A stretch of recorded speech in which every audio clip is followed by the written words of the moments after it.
for me personally, like today, like I felt happy about at least knowing what was going on in the world because, man, I was fucking clueless before today. You hear shit like this, you know, that this goes on, and you're like, how bad is it really?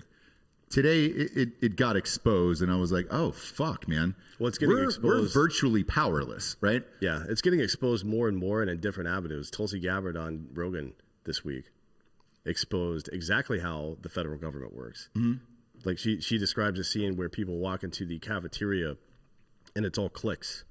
Like this one group's over here giving mean girl looks to this group over here. And if you're part of one of these groups and you go sit with somebody else, it's like prison or something, then you're not allowed back over there with them or some shit. Yeah. Like it's like high school is what she said. But the bigger problem was that she said she's seen people shut down bills until after certain events or after elections just so X person doesn't get credit for it.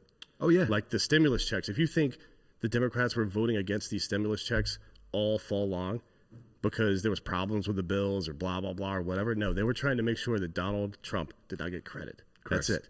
So you at home suffered because these motherfuckers wanted to make sure they got credit for it. And believe me when I tell you, the Republicans would have done exactly the same thing if they were in the same position. You cannot trust any of these fucking people. I agree. And we're seeing it now with Gavin Newsom and Cuomo today, you know, magically opening everything back up and underreporting deaths and all that other shit. And it's like, where were you the last 9 months during all this bullshit? Right. Well, this is our lead story, I guess. NASDAQ CEO suggests halting to trading altogether to allow investors to, quote unquote, recalibrate their positions after GameStop surge. Now, that's Adina Friedman. She's the CEO of NASDAQ, right? Mm-hmm. And she was one of the first people to publicly lobby for the New York Stock Exchange to shut down trading altogether, so that hedge fund managers can recalibrate their positions. In what world do you just get to take a time out in life, motherfucker? Do you think in war, like if you and I were fighting a war right now, I'd be like, hey, can you hold on a second? I got to move some troops over there. I need more ammo. Yeah, like, you know, we're going to fucking kill you. They're not even trying to hide the greed at this point. They're not trying to hide the fact that this is all rigged, which it means they're in a true fucking panic right now. Mm-hmm.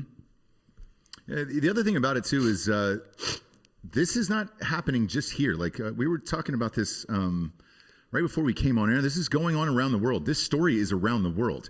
People in other countries are investing in the market around the world. You're not going to be able to stop people from Australia, Canada, all those who have jumped into this because their hours they're trading on different hours than we are. Right. You're not going to be able to stop what is about to happen. No.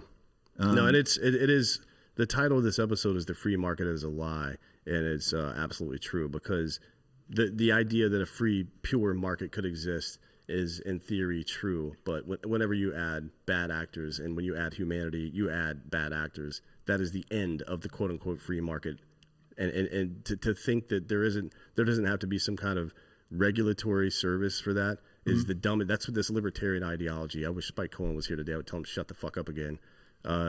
That libertarian ideology is just fucking absolute nonsense when it comes to free market capitalism. Like there has to be fucking regulation. There has to be a way to fucking stop this shit from happening. Right. But we've let it go for so long because it was convenient.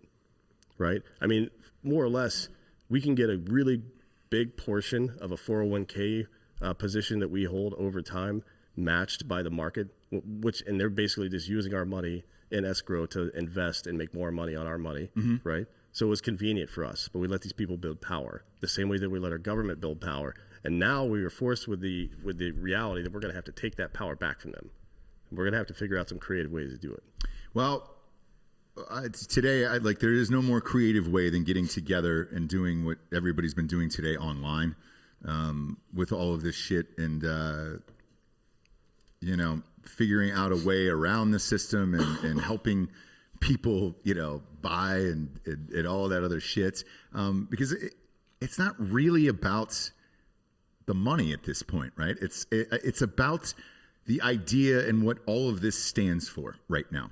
And this moment feels bigger than just a fucking video game company or theater company. Like it feels like class warfare almost. It absolutely is, yeah. It absolutely is. So that's another problem that conservatives have right now They didn't want to admit 15 years ago, and they don't want to admit it now when it comes to minimum wages and things like that, that we are in a class warfare situation. Like the class warfare thing has been weaponized by the left in a lot of ways. And people who want to stay quote unquote pure right won't dabble in it, right? Because there's no nuance left in American politics. Well, when the CEO of fucking NASDAQ is outlining, and you go read the fucking article on Mediate, when she's outlining that, look, if we see chatter on social media, making this stock go up, we have to stop that. Like, no, you don't, motherfucker. No. The stock is worth money because I say it is. Yeah. Because we all say it is. The only reason any of this shit is worth anything is because the fucking buyer says it's worth something. That's how currency works.